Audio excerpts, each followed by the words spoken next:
let's look at the nomenclature of insulin resistance, pre-diabetic, diabetes, metabolic syndrome, and then eventually diabetes. Can you take us through the spectrum? Oh, sure, absolutely. All right, so the first thing I want to say is that high blood sugar is the very last thing that you're going to see. It's the very, very, very, very end stage of metabolic syndrome and hyperinsulinemia and insulin resistance. So it's really the last thing that we find. We define metabolic syndrome with 5 things. Number 1, high triglycerides, fasting triglycerides over 150. Number 2, low HDL or good cholesterol, which is less than 40 in men or 50 in women. Number 3 is waist circumference. Anyone who has a waist circumference above a certain size. So we have high triglycerides, low HDL, abdominal circumference, high blood pressure, and then the very 5th final thing that we start to see is impaired fasting glucose, where your fasting blood sugar goes up.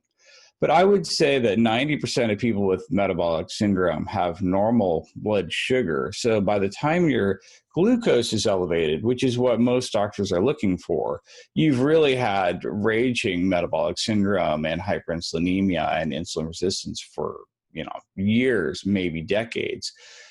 So that's metabolic syndrome. It's really this spectrum of energy toxicity where you just get more and more ectopic fat storage in your body, and you're less and less able to deal with the amount of energy you've consumed. And that's why we see the waist circumference going up, the triglycerides going up, the blood pressure going up, and then last of all, the blood sugar going up. At what point is somebody pre-diabetic? Are they pre-diabetic along the whole spectrum? Or when do we call them pre-diabetic where they're at risk for cancer, cardiovascular disease, retinal hemorrhaging? I know we might be splitting hairs with terminology, but for the people that are listening. Oh, sure. Yeah. Well, we just artificially draw lines at what is normal, what is prediabetes, and what is diabetes. So fasting glucose, for example, normal would be 70 to 99 for a fasting glucose.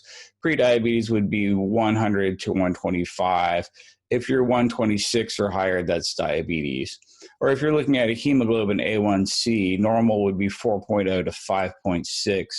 Pre-diabetic would be 5.7 to 6.4. And if you hit a 6.5 or higher, we would diagnose you with type 2 diabetes. So we just have this spectrum on fasting glucose and A1C to divide people between normal, pre-diabetic, and diabetic. And it appears that right now today, 52% of adult Americans are pre-diabetic or diabetic.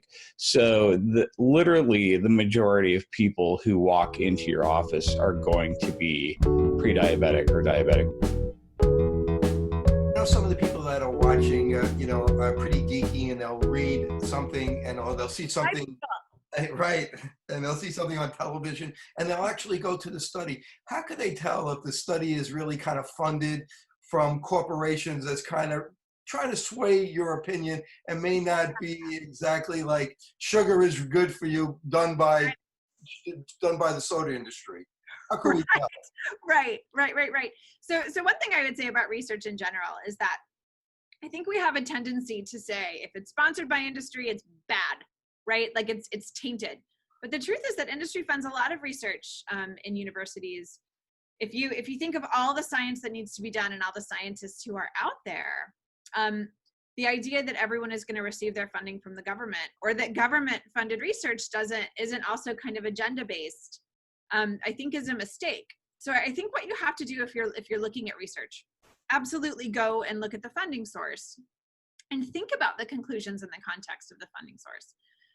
So yeah, if it's, sugar is great funded by the soda industry, okay, that feels a little motivated to me. But one thing that industry is good at funding is research on effectiveness, right? So not, is this product good compared to nothing? Is this product good compared to this one? And those sorts of studies I think are really useful, actually. So I think becoming a good consumer of nutrition science requires a lot of patience and a lot of the ability to step back and say, does that sound right to me? I mean, does that, why might that have been found? right? It takes a lot of really, really critical, of really critical look. And I think that what we read in the news very often is, sort of a cool clickbait headline, like, eat this one thing and you'll avoid Alzheimer's disease. And everyone's going, well, sweet. But if that were true, then everybody would just do it and there would be no more Alzheimer's disease, right? So when you see sensationalism, it's probably sensationalism. Not to go down a rabbit hole, but if we talk about cleaning out your brain, the lymphatic system, and detoxification, what are some of your favorite ways to detox? Is it infrared sauna? Is it green juices? Well, I think that the word detox in the modern lexicon has kind of become dysynchronous from the way it was originally intended. Detoxification in a medical sense generally has to do with liver detoxification pathways that break down environmental toxins and keep you from developing toxicity. In the modern day, we use the word detox a little bit more generously. So we talk about detoxing with a juice cleanse, or we talk about a digital detox. I think that's all fine, but I think we have to try to be specific about what it means inside the body. So as it relates to this more general idea of trying to clean up our system, trying to clean up our thinking, trying to clean up our health, I'm not a huge fan of doing things in an unhealthy way and then trying to press the reset button occasionally by taking a whole bunch of supplements or jumping in some red light or in a sauna. I think what's more important is to try to use natural ways of detoxification. What that means is trying to, in general, use foods or eat foods, eat phytochemicals that promote the detoxification systems in the body. And the way that we do that is by eating a diet that has a diverse range of these phytonutrients, phytochemicals, specifically, and again, nothing that you don't know, but eating green leafy vegetables, eating vegetables with a variety of colors. That's the way that you support this for the long run, as opposed to trying to fix everything overnight. Right, you brought up diet. There's many different types of diet. Yes, there are. What do you think is probably the best way, or the healthiest way to eat, or how do you eat? Yeah, well, anybody who's listening in probably knows about the diet wars. There are people out there advocating for a carnivore diet. There are people out there advocating for a vegan diet. There are keto people. There are paleo people. There are people who are everywhere along that spectrum. And for the most part, it seems like these people are arguing for their unique perspective at the expense of looking at what other people are doing. So the other important piece to know here is it's probably not the case that there's this one diet that's absolutely perfect for everyone. There may be some people who respond very well to a ketogenic diet. Those would be seeming to be people who have insulin resistance and people who are maybe trying to get on a healthier weight loss plan initially and to improve their insulin sensitivity. But it doesn't mean that the ketogenic diet is perfect for everyone. Similarly, the vegetarian or even vegan diet may work well for certain people, but then you have to be careful about levels of micronutrients. You have to be careful about vitamin levels. So what I try to do and try to advocate for is a generally balanced diet, which is primarily plant-based with the inclusion of the highest anti-inflammatory content animal-based foods. The diet that we recommend in Brainwash is actually the diet that I follow, and it's a diet that recommends interventions to lower inflammation and interventions, so both removing the inflammatory components of the diet and then adding in anti-inflammatory components. One thing that I think we can all kind of agree on is that the modern American diet, or the standard American diet, is fraught with added sugar. So there's actually research from UNC suggesting that about 68% of the 1.2 million foods that they studied in the American food chain contain added sugars and sweeteners. There's really no one out there who's saying we need to eat more sugar. Basically, everyone's on the same page, with the exception maybe of the sugar industry, in advocating for less added sugar in our diet. So that's actually in a wonderful place for the average person to make some amazing changes to their diet to cut out something that is literally poison. It is causing inflammation. It is contributing to these rates of chronic diseases. That means looking at the back of the nutrition information or the nutrition facts and seeing whether there's added sugar, seeing where sugar is sneaking into your meal. So that's something that I do personally with everything that I consume, is try to find out where there's added sugar. The other part of it, which is perhaps a little bit more technical, is, as I said, trying to consume foods that are anti-inflammatory.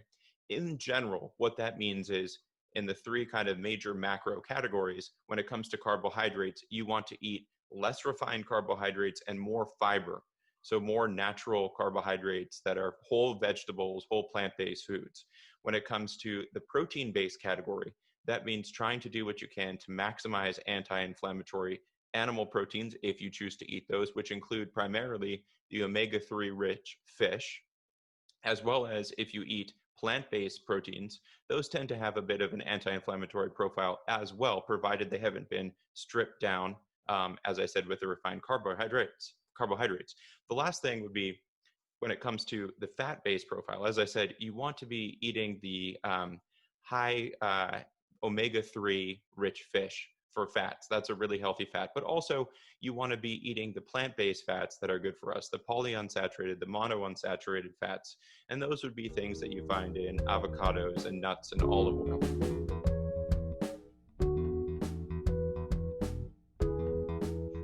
People get very confused. When is it Alzheimer's? When is it mild cognitive impairment? And some of the terms, when is it? How do we reconcile that? Yeah, that's a great point, and people mix these up all the time. So dementia is a general term that means global loss of cognitive abilities. You have trouble with dressing, you have trouble with taking care of yourself, you have trouble with your memory and things like that. The most common cause under the dementia, there are many causes: frontotemporal dementia, Lewy body dementia, Alzheimer's, vascular dementia. Alzheimer's is by far and away the most common cause of dementia. So people often confuse the two terms.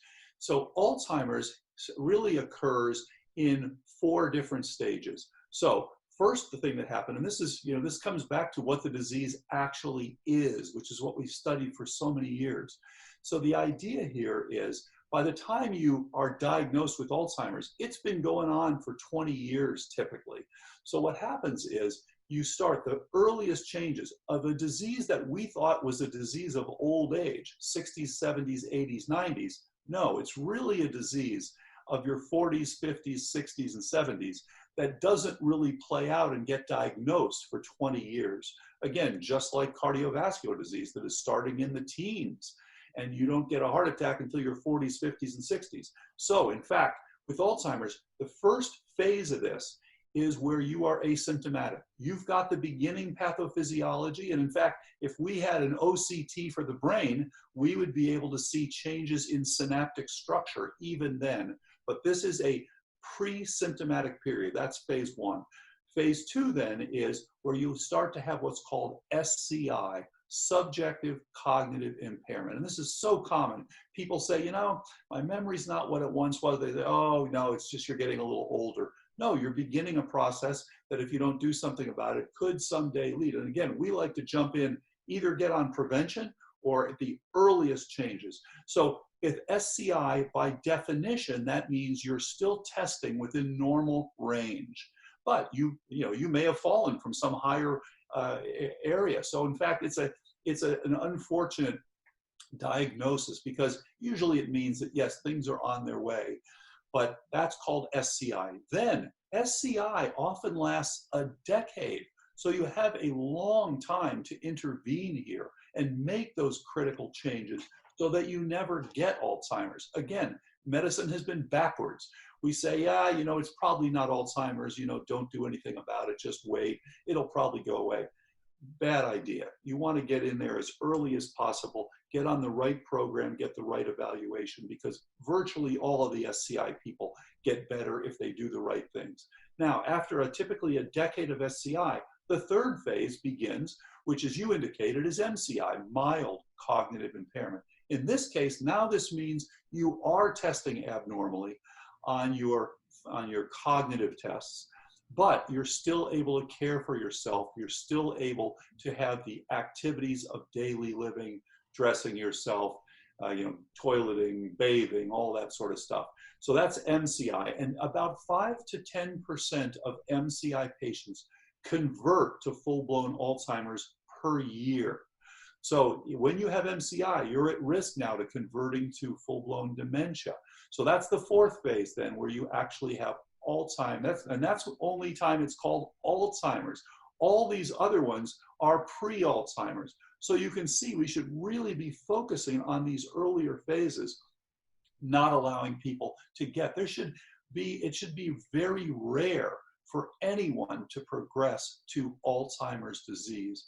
But unfortunately, the way things are set up currently, people just go and they wait until it's very, very late in the process. So that's the way that's the difference between pre-symptomatic SCI, MCI, and Alzheimer's disease.